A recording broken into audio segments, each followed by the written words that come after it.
Welcome to Almost Agreeable. Almost Agreeable. With your hosts, Chris Nellison and Ed Harris. Hang around and listen to opinions on sports, movies, music, and whatever else pops in our head.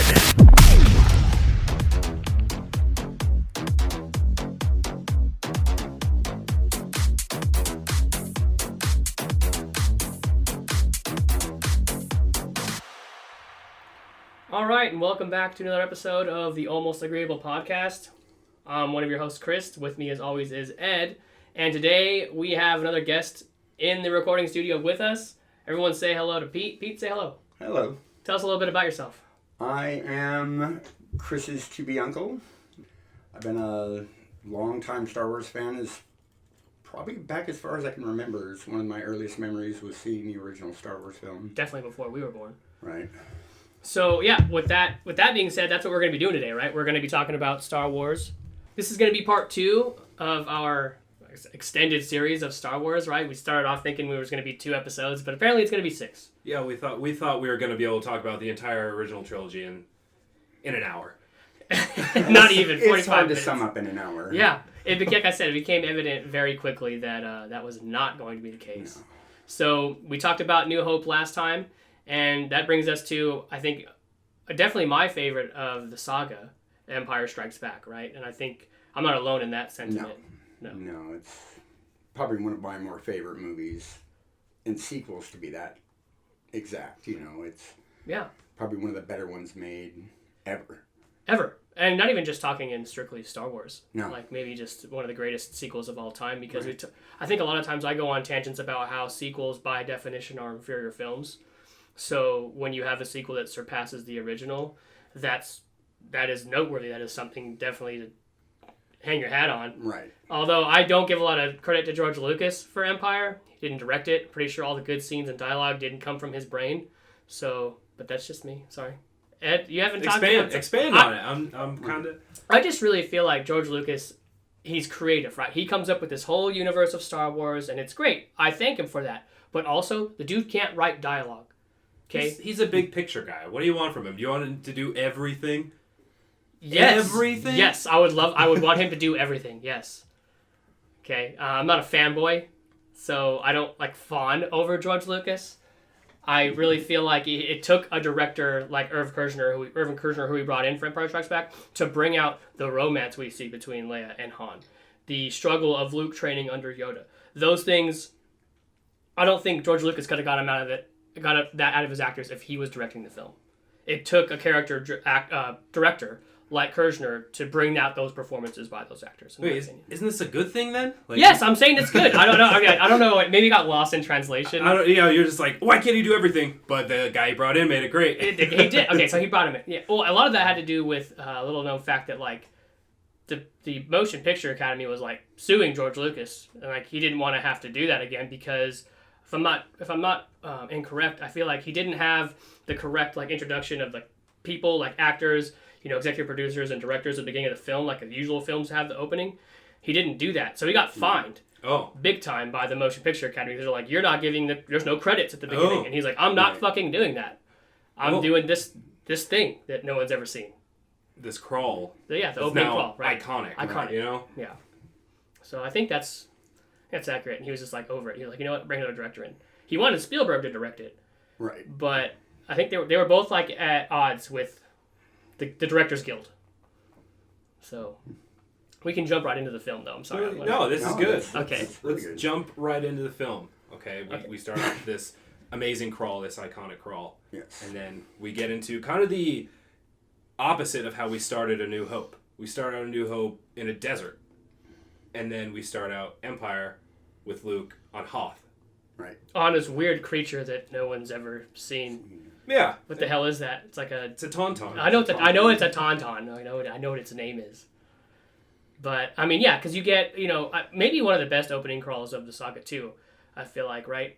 The Empire suffered a defeat, but now Vader's obsessed with Skywalker. He's looking for him. He's sending probe droids all over, and then bam, probe droids land on Hoth. Luke sees him, goes to investigate, gets fucked up by a Wampa. Right off the bat, our hero's already in peril. Right. And then you get some of the best dialogue from Han Solo, telling everyone that he'll see him in hell because he's gonna go find him. Right. Yeah. Which is absolutely what makes Han Solo is this movie. His dialogue, his attitude, his demeanor. It is classic Han Solo the entire movie throughout. It is the quintessential Han Solo film, probably because you get that actual look like it. Because in New Hope, you're like, okay, yeah, he's just kind of this side character. He's a rogue. He's an asshole, kind of. He's a dick. He's a scoundrel.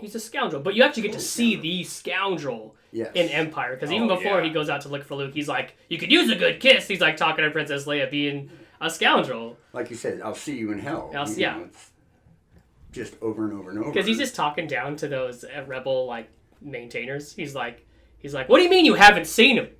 Well, yeah, he's ready to bail. Yeah, right. Like, he's ready to get out of there. He's facing a death sentence. Right, Jabba's looking for this guy. Right. He's like, I am out of here. Yeah, and then he hears Luke is not checked in. He's like, deck officer, why the fuck haven't you checked in? Right. Have we sent out any? It's too cold. Your tauntaun will freeze. Well, fuck off. I'll see you in hell. Yes.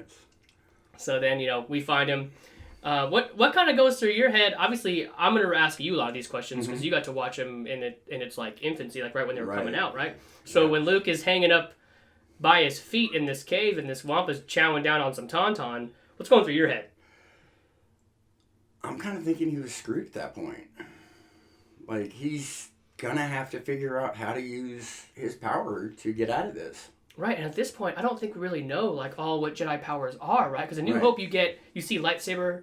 You can hear Obi-Wan talking to him through the Force. But what else do you really see? Well, him drawing his lightsaber from the snow. It. Right. And so I don't think we get little bits and pieces here and there. And we don't get that until Empire. Right? Like, and then we see that, oh shit, Jedi, like wizards, like these little space wizards can do that. And so he gets out. And then Han stuffs him in the tauntaun because it's warmer in there. And they thought he smelled, he thought they smelled bad on the inside. Okay, I fucked that up. I'm just going to let that go. Right. Pretend like I said it right. I thought they smelled bad on the outside. Hey, he said that joke right. So, yeah, he slices it open, they get inside the tauntaun, and they survive the night, which that's not something you thought was going to happen. No. You're just like, what? Like, how are they going to get through this? Right. And then they're finally able to make it back, and he's just shivering and barely alive. Right, and they put him in the what they call back to tank. Back to tank, yeah. That's right. If memory serves, which is kind of a cure-all back. There's all kinds of people in these back to tanks. Like, can I get a back to tank? Yeah, like, all need back to tanks. I sprained my ankle a little bit. Go on the back to tank. I got some knee stiffness. I got a burn at work. Yeah. Can I just throw myself in the back to tank? Just a couple minutes, just to fix myself up. Yeah. Feeling a little down today. Yeah. I'm gonna take a dip in the bath to tank. Back to tank. And so then, the Han and Chewie go out, and it is indeed a probe droid that just landed on Hoth. The Empire knows they're there now. Now, one of my favorite parts or aspects of the entire film is because Vader only has 17 minutes of screen time in New Hope, and you already know that he's a badass, right? Right. In this one, he's just force choking motherfuckers left and right. With no regard for anything. Like, he did it in A New Hope, and it was just like. He just did this. He just had his pointer finger and his thumb. Physically grabs the guy. Yeah. That's right. He does physically one choke the one dude. But then, it's like, oh, this Admiral so-and-so jumped out of hyperspace too close to the planet. Let me kill him. Yeah. Straight up. Right. Gets him on the screen and chokes him from ship to ship, looking at him through a screen. Yeah. Which poses, I have an interesting question about this. Okay, I'm glad you brought that up, Pete, because now I'm thinking, how far is Vader's range? He's probably on the other side of the Star Destroyer at this point, right? Or, they're in the bridge. He's in his personal back to tank. Right. Right? And he force chokes him through a video screen. So, how far is Vader's range on force choking? I don't know if it's like a range. Maybe it's just he has to envision and know where the person is, then he can do it. It's not just going to be they're within 10 miles. I can force choke whoever is there. I think he's got to have a pretty precise... Looks like if he could see him. Yeah. Because the Force is everywhere. Yeah, it's all around us. It's all around. And I'm thinking if he's just got a clear sense of who and what, boom, and where. It's done. Yeah. Okay. So moving on to that, right? The Imperial Walk. We get our first look at Imperial Walkers, like the AT-ATs. AT-ATs. Oh yeah. Right, which today seems silly to me. But like at the time, as a kid watching it, I'm sure when you watch, you're like, "Oh my god! Yeah. Like, what do we do about these?" Yeah, like what is the plan with this? Like, right. Here's this behemoth coming at us. Yeah. It's basically a giant walking tank. Yeah, in the movie, there's only like what 2 or 3. I remember playing the video games; they just never stopped coming. It was terrible. Yeah, they just kept. It was like you kill one, and it just respawns. Yeah, there were like 3 of them, but it was just crazy to see these things walking in and just like they're shooting at it and nothing is working, and then it shoots once these huge blaster bolts and explosions everywhere, and it's just like puts fear into the entire resistance or all the rebels. The rebels at this point. And that kind of sets the tone for the rest of the movie. Like them on the run, and they're like, oh, we can't really stand up to this. Like Empire is way darker than the other 2. It is a darker film. Oh yeah. And because it's like they're out there having that ground battle, that ground assault, is obviously to give the rebels time to pack up and get the hell out. But also, this goes back to what we were saying in the last episode during New Hope, is that the effects, the special effects that go into just that battle, not even the rest of the film yet, just that battle, what they were able to do, and I think this one came out in like 83? 80. Returns 83. Yeah. Okay, so in 80, like, still holds up today. 40 years. Like, and to do it on a snow planet. I remember watching like the making of Empire, and it's like how hard it was to film on that snow, on the white, and try to have these special effects that they had revolutionized with New Hope, to do it on a white. Like, they were like, can we change the fucking planet? Can we not be on a snow planet? And then it was like, nope, it's on a snow planet. And they made it work. It looks good, right? Oh yeah, it looks great. And the rebels end up getting out. Obviously, we have like the rebels escape. Luke is going to Dagobah, and Han and Leia, 3PO, and Chewbacca, right? They have to go away on the Millennium Falcon, and the hyperdrive does not work. Doesn't work. They didn't fix it. So they're all kind of dipping out in different directions, and you're kind of lost at this point. You're like, okay, the rebels are kind of disbanded at this point. You have your hero, who is now just taking off to do whatever Obi-Wan has told him to do. Right. And then you have this scoundrel and Leia and the rest of the cast just trying to escape.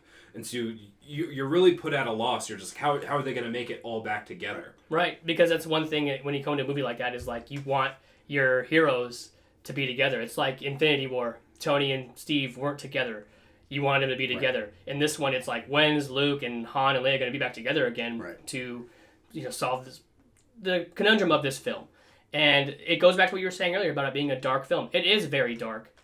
Because it's some of the... extremely dark. Yeah. It's extremely more mature than the other films. It's got a lot more depth. It's got a lot more character development than the other films 100%. Well, then you think about just like, let's...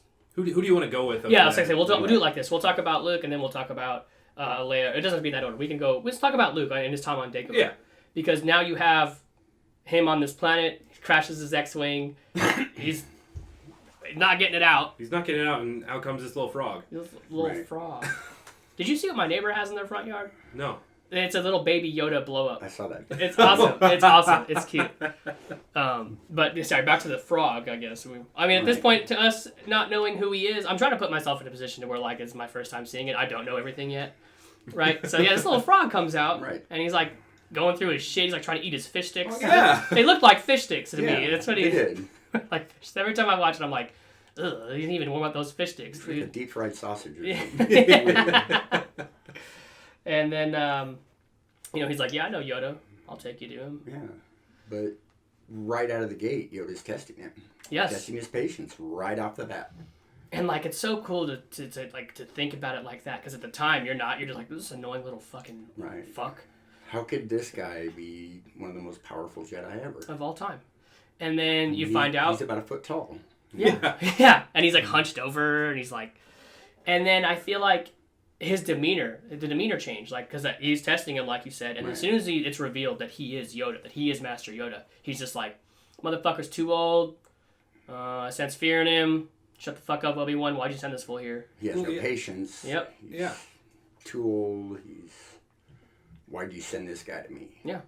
What's so special about him? And the change that I kind of got anyway is like once you realize that is, Master Yoda, right? He kind of turns from like a crazy little thing to like he's now like a wizened like sage. Like right. You're like, oh, it kind of makes a little bit more sense. Like now it doesn't feel like nonsense. Now it just seems like it's just cryptic now. Right. Yeah. And so we kind of, as far as Jedi training goes, you have Yoda, who's been in exile for like 30 some years at this point. Right. And so he's got to go ahead now and be like, okay, this is what we're going to do. And you get to see Luke, running and doing flippies and swinging on ropes. And Yoda's on his back just whispering shit in his ear like, dude, the Force does this. Like, why you're trying too hard? Like, relax. Like, I can sense all this going on in your head. You need to relax your mind. And, like, I feel like on a personal level to me, thinking about it in terms of being a human being, it's like, yes, he's making you run, he's making you exert, but he's also trying to see if you can keep a level head while you're doing all this. And, we get a glimpse of that. The whole time he's running with them, he's just in his head. Right. And the sense that I got was there was a greater explanation of what the Force is, what the Force does, how it works, how they use it, what it's used for. There was such an expansive dialogue about it through that whole training. And don't we wish it would have been left right there, just with that? Right. We don't need midichlorians coming in, Right. So we'll just pretend, because at this point we don't know about midichlorians, so we're just going to take Yoda's word for it right now.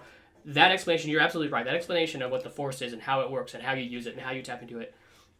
Awesome, that's all you need. It's a very basic concept. Right. And then we go from there. And then I think one of the darkest parts of the movie, right, is during the training when he's like, first of all, before we get to the point where he even confronts Darth Vader, that is himself, Yoda tells him, like, your weapons, you won't need them. Luke's like, fuck you, I'm taking my weapons. Okay, you fail already. Like, you idiot, I just told you don't need them, and you suck. You're just like your father. Well, he told me, he was like, what am I going to see in there? He's like, only what you bring. Right. Right. And he brings the weapons with him, which is against the Jedi code to be aggressive, it's never for attack. And he tells him that in the movie. He does. It's never used for attack, only for defense and knowledge. So when he brings his weapons, that's a sign of aggression. Oh, you know what? And he brings all of his weapons. Yeah. His gun, his lightsaber, and then everything in his head. And he brings his fear. Head. Yes. He brings his fear with him. And then, so I remember as a kid, I literally, like, think about little, 8-year-old Chris watching Empire Strikes Back.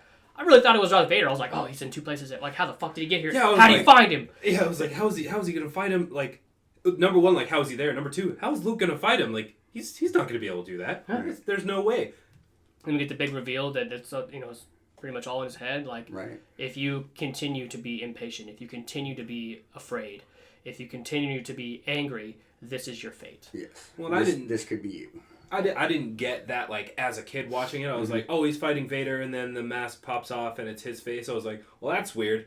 Right. Yeah, as a kid, the concepts are a little... And it's a little over your head, yeah. But then going back and seeing them, I was like, there's so much depth in that just couple minutes. Right. Yeah, I mean, and yeah, 100%, because in retrospect, you have to kind of grow up, you have to kind of watch it to understand, and that is so... Depth is a great word. It's so deep, because, especially knowing what you know now. Obviously, when we went back and watched it, you have the benefit of seeing episodes 1, 2, and 3.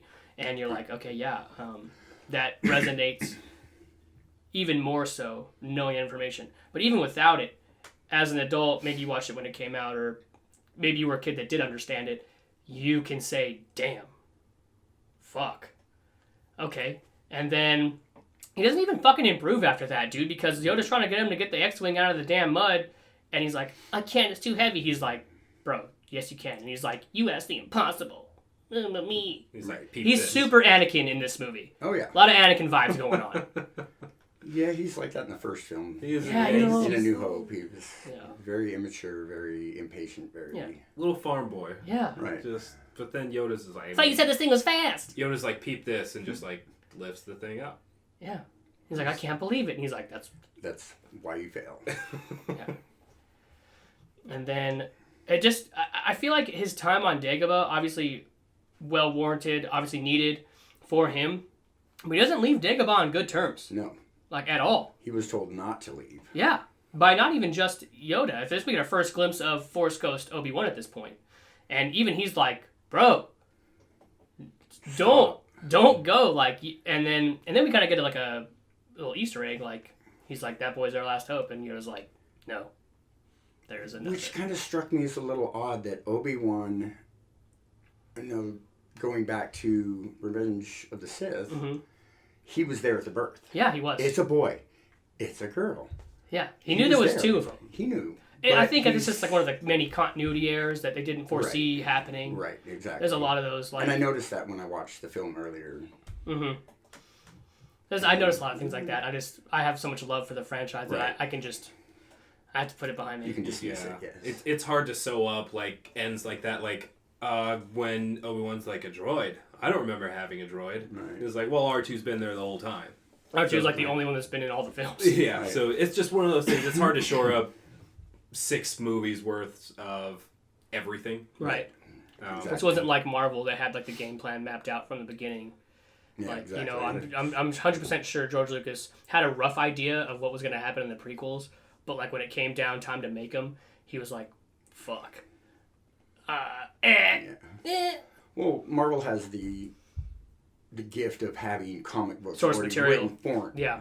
Source material. They're going right out of the comics. Yeah. Hence why Game of Thrones seasons 6, 7, and 8 sucked so bad. Yeah. No source I don't material. even want to get into that. Well, I guess talking about this, it's like when Empire's released, it's released as Episode 5, Empire Strikes Back. And it's like, people are like, wait, what? Did we skip episodes? I'm confused. It's like, this is... So that was Episode 4 that we just watched, and then he's revealing, like, this is an entire saga that he has, like, planned out. Planned out, mapped out, yes. The Clone Wars, the beginning of it all. Or at least of the Skywalker saga. Right. The rise and fall of Anakin Skywalker. Essentially, yeah. That's what the 6-movie arc is about. Yeah. I mean, it's essentially the Anakin Skywalker saga. So Luke leaves. They tell him not to. His training is kind of obviously not finished, and it didn't go well, I would say. How long do you think he was on Dagobah? I'm going to guess maybe a month. Yeah, it was at best. At most. At most. Yeah. Maybe a couple weeks. Maybe a couple weeks. I mean, it couldn't have been less than like a few days. Right. Right? Yeah, I don't know, but it is not long. It's really not long. I think we feel like it's not long because of the movie. The movie is this long. You had this going on with Leia and Han, and like so, like it makes it seem like he was only on Dagobah for a day. Yeah. So it seems like, but it had to be longer, right? Well, yeah, it could have been like if they would have known how they were gonna do, all of these movies initially, like they could have done it like where Luke leaves at the end of A New Hope, and then you pick up kind of middle beginning in Empire, and you're just like, oh, then it would seem like 3 years because it has been. Right. But like that's just one improvement they could have been making for that specific story, but I don't think it needed it. That's just one thing that they could have done. Right. Now we're just nitpicking. Right. Yeah. Yeah. But so let's roll over with so the next thing we have is Leia, Han, and their adventures, because the next thing Luke does is really meet up with them once he leaves. Right. So yeah, they get off of Hoth. Hyperdrive don't work. They're kind of some of the best flying. Right. Right, because before we even get to the asteroid field, he's like making them almost crash into each other. Right. Like, we can still outmaneuver him. Yeah. He just punches it. And so then he gets the most ballsy thing in probably the entire franchise is, hey, I'm going to go into an asteroid field. Shut up, 3PO. Right. Shut up. Right. The whole movie, he's just ragging on C-3PO. Yeah. Well, he is being annoying. He is being annoying, but I think this is really where, like, the entirety of all this, he's just like, man, he's really just trying to help, guys. Right. You guys are... Yeah, you guys, can you let him do his shit? Let him do his thing. Right. Let him do his thing. And then we got Vader, who they're like, oh, they went to an asteroid field. He's like, I don't... Right. He's like, get the fuck in there. Right. Our ships have sighted the Millennium Falcon Lord, but it has entered an asteroid field and we cannot risk... Asteroids do not concern me, Admiral. I want that ship, not excuses. Yes, Lord. And then as soon as it's like, hey, the Emperor's trying to make contact. Lord Vader, Yes, Admiral, what is it? the Emperor commands you to make contact with him. Move the ship out of the asteroid field so that we can send a clear transmission. That's another point I was going to bring up was, oh, wait, we got a transmission. Yeah, get out. Let's get out of the asteroid field. This just goes to show you his loyalty dedication to his master. Right. Right? He's like, has this one goal, and I feel like, if you read into the novelizations, which I'm not huge into, but like his obsession with Skywalker was under the radar of the Emperor for a long time before the Emperor finally was like, there's a Skywalker out there. Find him. He's like, oh yeah, I'll find him. I haven't been looking for him That's already. a good idea. Yeah, I'll look for him. Well, so I was watching the film earlier, and he mentions to Vader that this is the son of Anakin Skywalker. Darth Vader says, how is this possible? I was waiting for the Emperor to give him the talk, about how babies are made. It's just a weird thing for him to say at that moment. Right. Maybe how it's is like this possible that he has a son? Yeah. Maybe it's a clue, because at that point you don't know that Right. that's his father. Right. It's like that dialogue right there is like, why the fuck would he say that? But you're not immediately jumping to, is Darth Vader Anakin Skywalker? Like, you're not doing that, but you are. That's a good thing to bring up. Like, why the fuck would he say that? Right. Well, and is that their first conversation, or the first time that we see the Emperor Yes. on screen? On screen, yes. They went in and post, like, special edition and put Ian McDiarmid in there. Yeah. Because the original fucking Emperor is just this weird-looking figure. Yeah. The weird eyes. Yes. and, I don't know how to Yeah, it was describe weird. that. It's a little weird. Not a clue how to describe, like, I think I... Looks like he had a bad allergic reaction. Yeah, he got stung by a bee. So I have no clue weird. what that was. Very strange. Exchange there. The exchange was strange. Yeah. So just very, very strange to see that. You're wondering what in the world is going on. Right. And then at that point, he's getting some bounty hunters. He's getting some baddies. Oh, that's right. He's got... Let's talk about... Before we get to Boba Fett, I want to talk about... His fucking name. Oh, the... Bosk. The lizard. Bosk, dude. Okay, because Bosk, low-key, better bounty hunter than fucking Boba Fett. Right. I'm saying it right here, right now. If you know who Bosk is, he's a fucking, like, reptile-looking creature with, like... That's standing there in the fucking... And... Yeah. With the row of bounty hunters. He's like the giant... Looks like a fucking dinosaur. Yeah. He's a reptilian badass. Yeah. Right. He's actually in the Clone Wars, I want to say, the animated series. Yeah, he is. So, but even before that dude's badass. Fuck Boba Fett. Right. I'm officially taking this opportunity to hop off the Boba Fett. Actually, I don't think I ever got on the Boba Fett train. I've only ever been on the Boba Fett train. I know you have. I have a Boba Fett onesie, and I'm a little bit bigger than I used to be, so it's a little tight now. But still have the Boba Fett onesie because the guy is... I mean, it's almost like Vader levels of like how menacing he is. He didn't have that much screen time. No. And this is also the first time we're seeing him in Empire. So he didn't have a lot of screen time, but he still is kind of like menacing. Just like, okay, this guy's badass. Like, we don't know his history. Right. How mysterious he is interesting. He's the only one that picks up on the fact that the Falcon was attached, sitting on the Star Destroyer. He's way smarter than he appears to be in fighting, and he's how the reason he's portrayed. He's the reason we wind up at Cloud City with like the last conflict of the movie. The climax is the reason why the Empire's there, like why that's happening. I don't want to gloss over the fact that they landed inside of an asteroid and there was a slug monster in there, and they just like were in its belly, mouth. What were they in? They were in his mouth. His mouth. Whatever. Stomach. Yeah. Something. They were inside him and then they escaped. But yeah, this is no cave. All I'm thinking about when Leia's like, the cave is collapsing. I'm like, are you dumb, bitch? Right. Those are teeth. It's alive. You mean the cave is collapsing? I remember every time I watch it, I'm just like, you dumb, you idiot. I mean, but what would you think?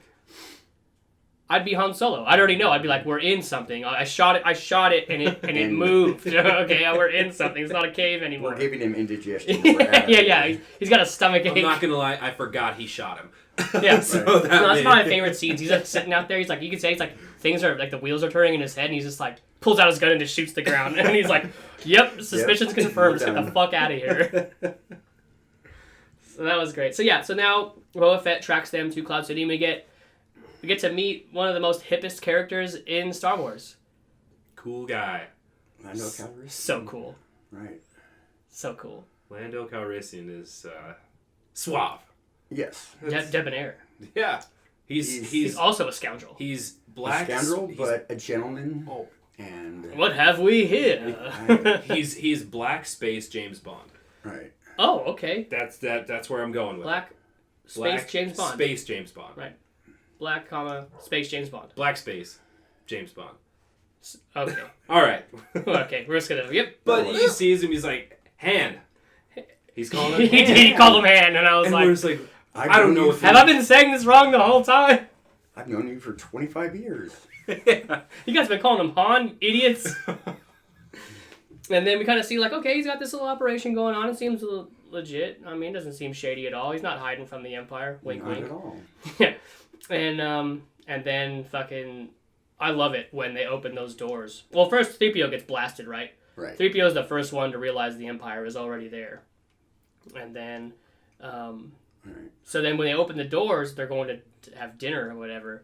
Vader's just like, let me block your blaster blast real quick. You suck. Give me your gun.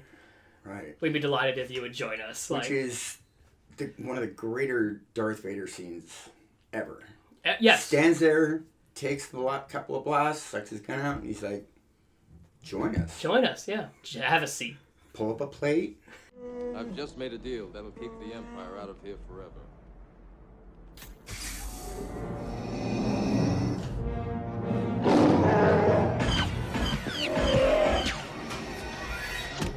We would be honored if you would join us.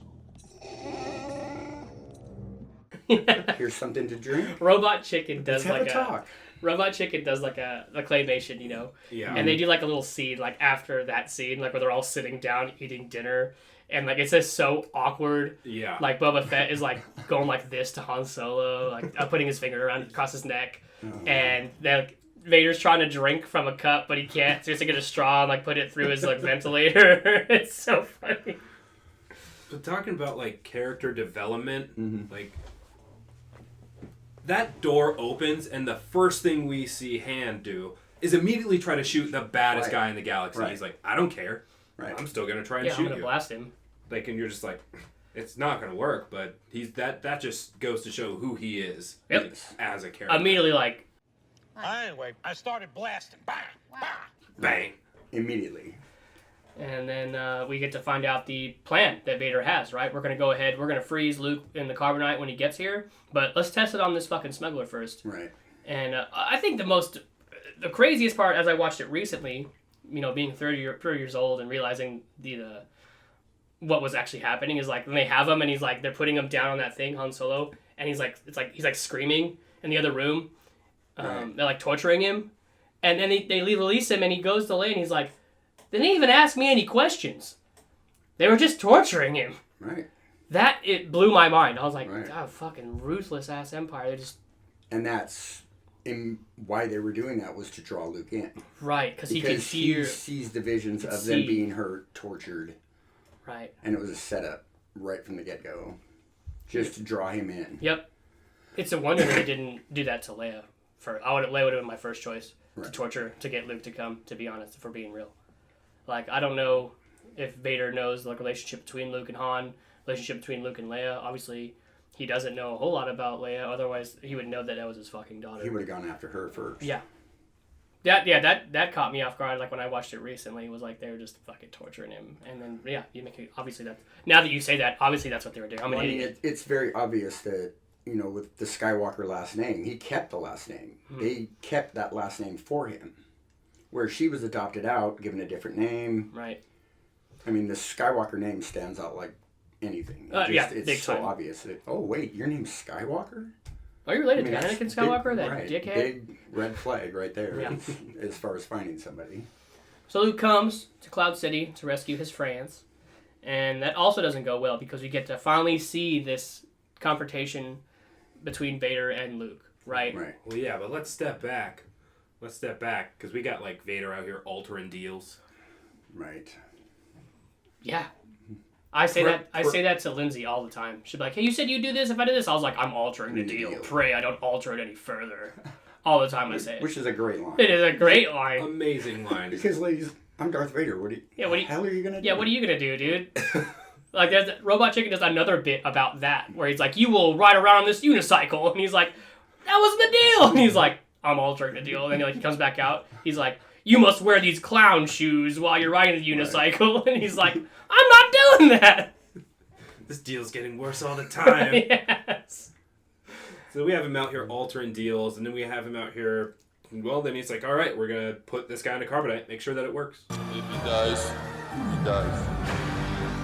Right. And he doesn't die. He doesn't. So, that gives us a glimpse into, like, maybe we see Han again. Because they did that. They left it open-ended because they weren't sure if they were going to get Harrison Ford to come back for the third film. Right. So that's an ambiguous ending. We don't know. Luke shows up. We get the confrontation here with Vader. And essentially, Vader's just fucking around with him. Right. It's like men against boys. It's how powerful Vader is. At this point, he's fighting with one hand. Like, he's not really even showing the extent of the power that he has. Right. And Luke is kind of coming in after, like you said, he brought all of his fear, all of his weapons into that cave. Now he's bringing that with him again, and it's kind of being reflected back on him. He thinks he's ready. He thinks he's ready, and he's not. Not at all. Not close. Which, him leaving Dagobah to go to do this was against everything the Jedi stood for. Yep. Having those attachments. This is what attachments will do, is destroy you. Yeah. Which is what destroyed Anakin in the first place, was having that attachment. Right. And it's just, and he pays a price for it. Oh, big time, right? So he loses his hand. He gets shown up in a huge way. Vader obviously drops off his hand. It culminates in the hand getting lost and the lightsaber going bye-bye. Well, I wouldn't say it culminates in that. Well, no, we're going to get to that here in a second. But, I mean, even before that, we're talking about in the beginning of the movie, he grabs the lightsaber with, the Force when he's upside down. Now we're seeing Vader just throw crates at this man, boxes at him. So we're seeing, like, kind of a higher extent of what you can accomplish with the Force. That's a great way to look at it, too. It's like, oh, yeah, Luke can move the lightsaber. Yeah, well, Vader can throw all of Cloud City at you. Yeah. Right. Like... Which Yoda can lift an X-Wing, Yeah, yeah. I mean, that's why I really liked it, because in the first movie, you don't really get a good sense of what the Force really is. Mm-hmm. Yeah, I can trick your mind, I can do whatever. But there's a greater explanation of what is possible with the Force in this movie. And it's essentially like anything that's limitless is if you can tap into it and be mindful, and that's what he's trying to teach him on Dagobah the whole time. And then we get maybe the biggest twist in movie history. Yeah. The biggest twist, yeah. I wish I could speak for like when it happened. I know most of the actors didn't even realize that was coming. Luke didn't. They didn't tell Mark Hamill until like right before the take. Right before the take, and then they told David Prowse to say, Obi-Wan killed your father. Yeah. Right. That's what he told him to say. So like, and there were several drafts written of the script just to keep that secret. Mm-hmm. Oh. That would never last in case they got leaked, in case somebody stole one, did whatever, it would never be revealed. Very nice. And they wrote multiple scripts, I believe. That would never happen today. No. They could never keep a secret like that today. Not with social media and Twitter. Oh no. But yeah, like people, like the actors who are in the movie watching it for the first time, that scene happens and they're gasping, just like one of the biggest cinematic reveals, if not easily like the biggest. The biggest, yes. Right. And one of the most iconic lines that gets misquoted all the time. Misquoted. Oh my god. I still hear it. I still hear people say, Luke, I'm your father. I'm like, you're fucking wrong. That was never said. No, you never said that, you idiot. Right. Get out. The correct line is I'll play the correct line. Obi-Wan never told you what happened to your father. He told me enough. He told me you killed him. No. I am your father. So then, Luke straight up is like, well, join you or die. I think I'll die. He just jumps off. He's just like, deuces, Vader, with his other hand, because his hand's gone. I'll never join you. I'll never join you. So there he goes, down some huge shaft, and then eventually drops out the bottom of Cloud City and is just on this antenna. It's like a garbage chute or something. Yeah. I don't know what that... He's hanging from a weather vane. Yeah. Just chilling. And then, so do you think at this point, this is a question I've always contemplated in my head, is that like, so he communicates with Leia, right? So initially looking at it, you're like, okay, yeah, he's able to communicate with Leia because he uses the Force. But did it occur to you guys when watching it that it was like, whoa, how is Leia able to hear him? That's weird. It was like, did it give you like anything in your head that was like, is she also a Force sensitive? Right. Like he's communicating with her telepathically. Right. So obviously there's something there. Right. So like I'm only asking because like I just thought about this recently. I watched it within the last few months, and I thought like, wow, like how come I never put that together? Because like he didn't see her when he got to Cloud City, right? Like the next time he sees her, he saw her for a second. She was like being dragged away, and she was like, "It's a trap." That's right. That's right. That was before Akbar made it cool to say that. Right. Yeah. So that's the only time he had seen her since Hoth. And so it's not like they have this huge connection, and it's just like he's calling out for a specific reason. I don't even think he knew why he was calling out to her, but it was the Force. The Force just made it happen. Yeah. That's what needed to happen. It's like what popped in his head. Yeah. Right. And it's like, okay, here's this. I just thought it was an interesting thing that I never thought of. Like all the other times I've watched it, it's like, wow, I'm a dummy. Like obviously this is like another Easter egg that she is a Force sensitive. Right. At this point, we don't know that he has a sibling yet, though. We don't find that out until Return. No. But yeah, so they rescued Luke. They're all. It's turmoil at the end. Yeah. It is. It's Han's frozen in carbonite. Luke has a mechanical hand now. Leia's like all fucking sad because Han is in carbonite. Right. Like it's just a bad time. C-3PO's blown up. Yeah. Yeah. He's running around. I mean, isn't Han on the way to Jabba? Yeah, Han's going to Jabba. So it's not even like, they have him and they're trying to unfreeze him or anything. Right. He's gone. They have to go get him. Lando lost his entire way of life. Yeah, they lost Cloud City. His entire well-being is just gone. Stripped right away from him. Can we also talk about why Lando was wearing, like, Han Solo's clothes at the end of Empire Strikes Back? Like, when he's in the Falcon and they're going to go to Tatooine to get him, he's literally wearing Han Solo's clothes. Does anyone else find this a little strange? Right, maybe that's all they had aboard. That's what I was. I gotta change here. Put on Han's vest. That's what I was gonna say. Maybe he didn't have his other cape. He did have to leave Cloud City in a hurry. Maybe Han Solo's one of those guys that buys the same exact clothes, so he doesn't have to make up his mind what he's gonna wear every day. That's I could get behind that. Absolutely. Right. He's just like, I'm gonna stick with this. It's what works. Right. I look good in this. Yeah, it is his ship. Yeah, it is his Millennium Falcon. So, it's kind of sad because Luke goes in and he's trying to save all his friends, and I mean he's actually the one who ends up being saved. Right. And he's still not able to see Han Solo. Right. So it's just when they left on Hoth, now he's trying to come back and reunite with his friends, and they're all splintered. Just kind of the entire rebellion, all of these main characters, nothing is going right, but it still ends on that note of them looking towards the stars. Right, like towards and so I would say yes, it ends with a darker tone, but with hope. Right, like we're gonna get Han, and then we're gonna fucking strike back. I hate to use the title of the movie. There was never a single win in this entire movie for them. No, maybe you could make an argument that like them even getting off Hoth was a moral victory, but after that, L's for everybody. Right. I mean, even their base on Hoth was kind of a loss. Yeah. I mean, we're hiding out on this desolate planet, away from everybody. We're found out. Base is gone. Everybody's scattered. Yeah. It's just, the whole thing is just dark from beginning to end. I love it. Like, it's got its humor, to kind of lighten the mood. Mostly with Han Solo, right? It goes back to him being the character that we've grown to love. Like, even if you weren't a huge fan of him in New Hope, like, Empire really seals the deal for you. If you were having any questions about Han Solo at all, it's sealed in Empire. Yeah. I mean, one of the most iconic ad-lib lines of all time, when Leia's like, I love you, and he's like, I know. Ad-libbed. Scoundrel, that man. Yeah, dude. Right. What a badass. Right. Which just is more a good testament of his character. Yeah. That's something that just he would say.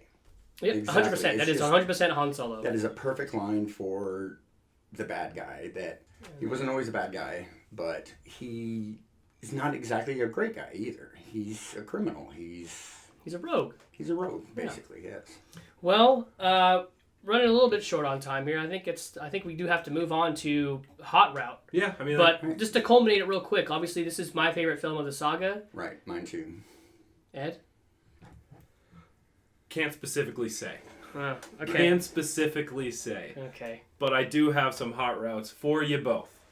All right. Okay. So this movie kind of expands the universe so much, or expands the galaxy so much. At first, we're really just going with Luke and Han and Leia and kind of following their adventures, and then they split up and they are doing some different things, and they're meeting a lot of different people, different characters. So who is your favorite character that's introduced in Empire? Yoda. By far Yoda. Damn, that was quick. Growing up, I always wanted to be Luke Skywalker. As I got older, a little more mature, and understood the movies better, I wanted to be Yoda. I could stand to be a foot tall, green. If I could lift X-Wings with my mind, yes, I would also like to be 1 foot tall and green. Big ears. For me, I mean, I don't want to say Yoda because I think that I don't want to. Obviously, I want to steal your thunder. Yoda, yes, but also I'm gonna have to go ahead and say the real Vader. Right. We're introduced to like the real Vader in this movie. So like in New Hope, you get just this like tyrant figure, like who's kind of he's mean, but in this one, there's layers to him. There's depth. There's more screen time. You see his ruthlessness. You find out that he's connected to this in a way you never imagined. He is Luke Skywalker's father. So to me, it's the actual Darth Vader. Well, and you're realizing that he is vulnerable, or he has... Right. You actually get to see his scars underneath that helmet. Yeah.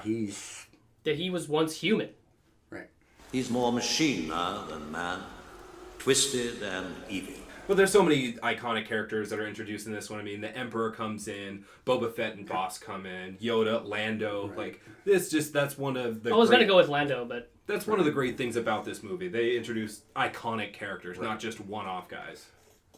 Well, in the redone New Hope, you actually get to see Boba Fett in that first... Yeah. Which is not a really good introduction of that character. You see him for about 2 seconds, he kind of looks at the camera, and he's gone. There's like, who is this? Nothing. You don't get the build up of like, okay, we're gonna get the baddest guys to come hunt this. You're just like, you only know of him because, well, you already know of him. Right. Luke and Vader led different lives, like drastically different lives. Not like knowing each other really existed per se. But what is your favorite parallel between the two? And I'm saying not between like Luke and Anakin. Between Luke and Vader, what's your favorite parallel? I don't know if I can answer that without talking about Anakin. Right. So that's where I'm going. Yeah. It is absolutely like after watching the prequels, you can absolutely see that Luke is Anakin's son on Dagobah. He's just a whiny, angry, angsty little fucker. And it's like, damn, yeah. When he's like, when Beru says A New Hope, like too much of his father in him, that's where it resonated the most, was in Empire Strikes Back. Right. So for me, that's the parallel that I think is the most evident.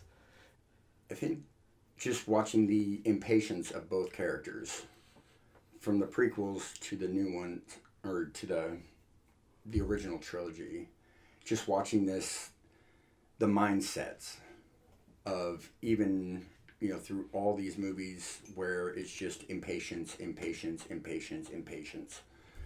And they just have no patience for anything. And it's just,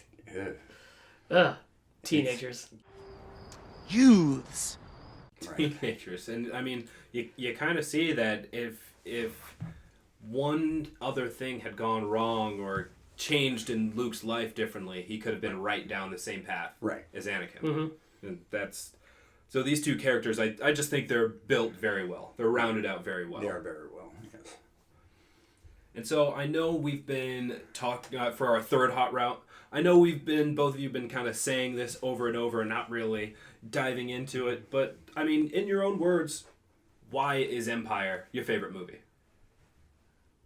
I think it's just got a different feel and flow to it than the other ones do. I think that it's got a much broader view of what it's all about. It takes this simple sci-fi film released in 77 or 78. 77, yeah.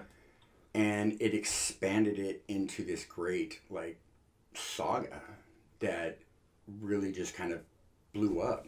Right. This was the first movie that made us realize it was going to be bigger than what New Hope originally was. And kind of like an enclosed story, yeah. Right. It's much bigger than the first film really appeared to be. You know, I mean, you've got this great story in A New Hope and this great new universe, but this like blew it up into a much broader storyline. Right. I mean, it was expanded universe at this point. Right. Yeah.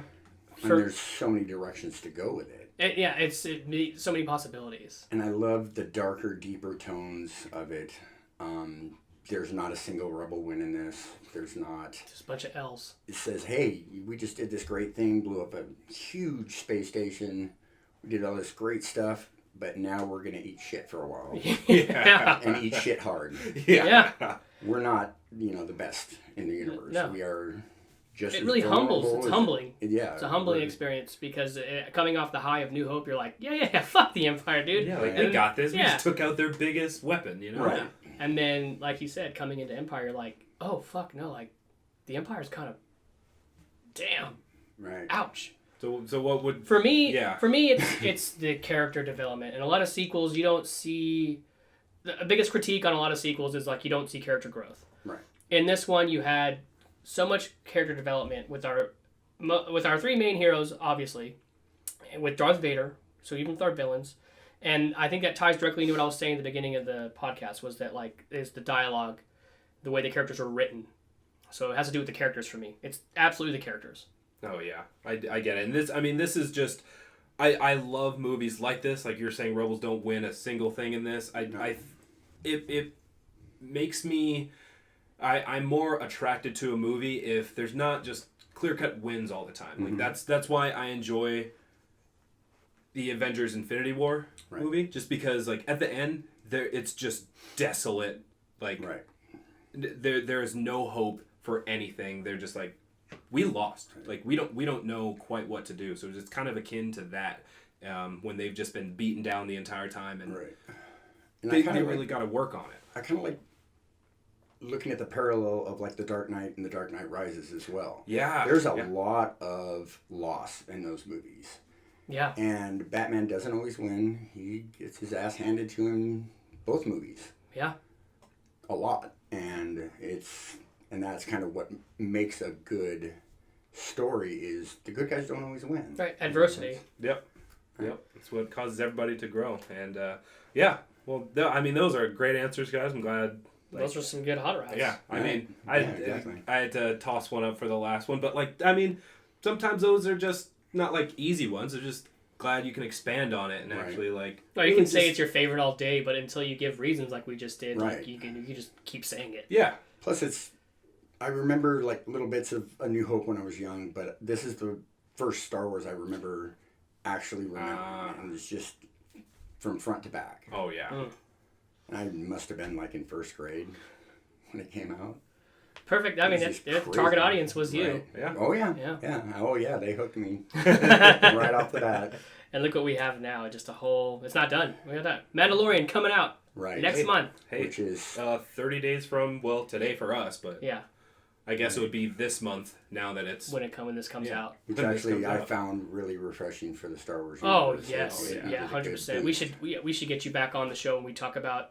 We should do a recap of Mandalorian season 1 before we go into season 2. Yeah. Yeah. We can do that. We'll bring you in for that, Pete. That would be cool. All right. Well, hey. I'll have to refresh myself. So. Oh yeah, absolutely. Yeah. I might want to watch it again before the new season. I'm probably gonna watch all of them like October 29th. Right. Just marathon it. Just marathon it, right? That's kind of what I do with the boys. They're half-hour episodes, so it's not hard to... It's not crazy. I think the longest one's like 44 minutes. Yeah. Right. It's not like watching like a Game of Thrones episode. Oh, God. This goes on and on and on. I've been here for 15 hours. I just did that recently. Yeah. I did. I rewatched the whole series. It was terrible. I've been rewatching a little bit here and there, but... It's hard knowing how it ends. Yeah.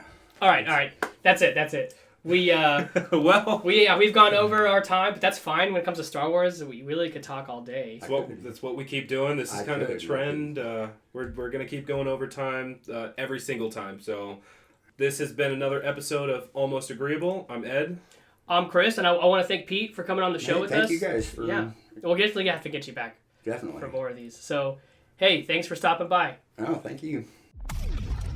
Thank you for listening to another episode of Almost Agreeable. You can catch all new episodes on Tuesdays and Thursdays. If you enjoyed the podcast, please like, rate, and subscribe. And don't forget to follow us on Facebook, Instagram, and Twitter at Almost Agreeable.